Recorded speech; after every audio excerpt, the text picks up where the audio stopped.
Alright, welcome to this episode of the Freedom to Draw Unsolved Mysteries. My name is John. I am the president of the Freedom to Draw Caricatures Party. This was the last episode, Michelle Jolene Lakey, and that was just the last episode. It's Missing Persons Month on the show. These are all missing persons in Pennsylvania, and some of them are cold cases. This is Joey Lynn O'Funt, Olivia Kale. Like I said, these people have been missing from the state of Pennsylvania. Brianna Cooper Rosendo, Cindy Song, Tanya Lynn Sadecki, Courtney Stauffer,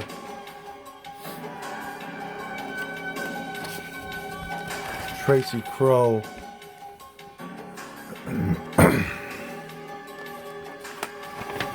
Tyler Shoebrooks,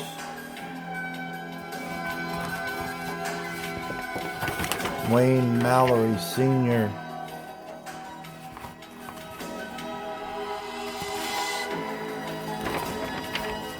this is Jesse Farber, Tony Lee Sharpless,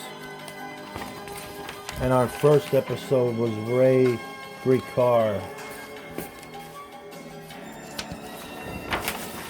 Alright, well, today's episode, we saved one of the most infamous ones for last. This is the case of Phylicia Thomas, an infamous cold case and a missing person case in the northeast part of Pennsylvania, more specifically Luzerne County. Okay, we're going to draw Phylicia, and we're going to tell you a little bit about her story. Phylicia was part of a big family in Pennsylvania growing up. She helped her mother take care of her younger kids in the family. She loved the great outdoors and adored animals. Loved ones remembered her as someone who always was laughing and caring about others. At the time of the incident, Phylicia worked at a local convenience store and would walk to and back from work every day because she did not drive. She had been living with her boyfriend, Ed R., in Lake Township, Pennsylvania. On February 11th, 2004, Phylicia got home from work sometime between 11:30 p.m. and midnight. According to Ed R., he was sleeping on the couch when she returned, and they had a conversation before he went back to sleep again. That was the last time he reported seeing the then 22-year-old. Phylicia's mother reported her missing on February 13th, about 41 hours after she was last seen alive. Despite a rigorous search, Phylicia was not found. And over the years, leads in her case have been hard to come by. Phylicia would have been about 39, 40 years old right now if she was still alive. Is Phylicia Thomas dead or alive? The police started looking into where Phylicia was when she went missing. They discovered that she was at a party that night and was seen leaving with a man named Steve M. and another unidentified male, after which she was never seen again. Right away, this appeared to be suspicious because Steve M. was also a person of interest in another missing person case that occurred back in June 2001 of 18-year-old Jennifer Barzalowski. And this happened to be a good friend of Felicia's too.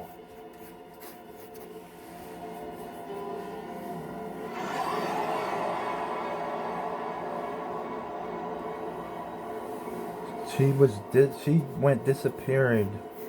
She disappeared after last being seen with Steve M. He was Jennifer's sister's boyfriend at the time. Steve M. was interviewed in relation to Jennifer's disappearance. When it came to Felicia's vanishing, he claimed that he called their home to speak with Ed R., her boyfriend, on the night of February 11th. When she said that Ed was sleeping, the family thought that both Jennifer and Felicia's cases were connected because Phylicia believed that Steve M. knew more about Jennifer's disappearance than he let on. Steve and Ed were good friends with a man named Hugo Solinsky also, who was at that party, that infamous party, the night she disappeared. A search of his property revealed multiple bodies, but at that time Jennifer's remains were not among one of the identified. After Felicia's disappearance, family members received information from people who claimed to have been at the party. They claimed that Phylicia was taken into a bedroom by Steve M. and a few other men, after which they heard screams, according to the family of Ed R. Ed R. was also seen at the party by some of the witnesses. Amidst the mystery surrounding Felicia's disappearance, Steve was arrested and sent to jail on an unrelated vehicular homicide conviction. In August 2004, Steve M. killed himself by hanging himself in a jail cell. Ed R. was never charged in relation to Felicia's case. In April 2010, Jennifer's skull was found in a wooded area in Hunlock Township in Pennsylvania. This was very close to Steve M.'s house, but Felicia's remains have never been found. Felicia's loved ones believe that she was murdered by more than one person. They have been fighting and looking for answers. Even after all these years, they've received tips regarding the case, but those tips have not led to anything concrete. But Felicia's mother talked about her issues with the police. She said, "I pray every single night we can come together with the state police and sit down and share information to put our notes together. Every time I ask, I get screamed at and told it's an open investigation and threatened that I would be arrested for interfering with the investigation by asking questions. The authorities have stated that the case remains open and that they have a possible suspect. But we still don't know who it is, and we don't even know if she has been murdered because there was never a body found." Which I do feel very sorry for the mother in this case.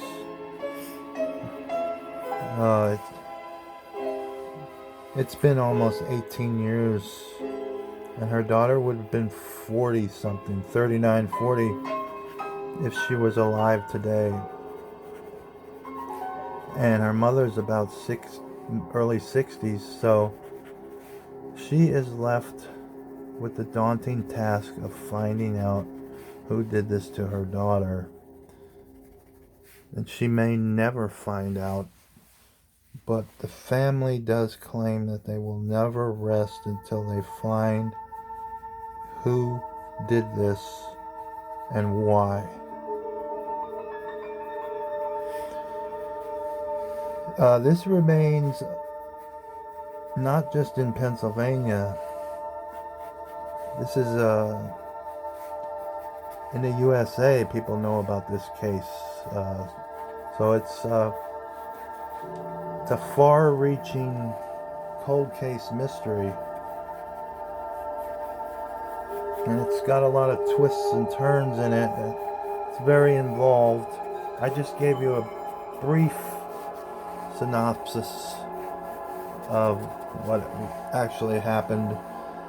You would have to look into this case yourself for further details, because it just is very involved. It would take way longer than the 14 to 15 minutes that we have for these shows.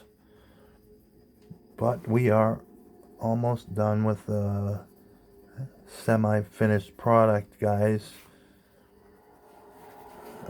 What happened to this girl on a cold February night? That is the question that has yet to be answered. And did the answers die along with Steve M. when he killed himself in prison? That is another good question. Okay, guys, this is pretty much what she looked like back then.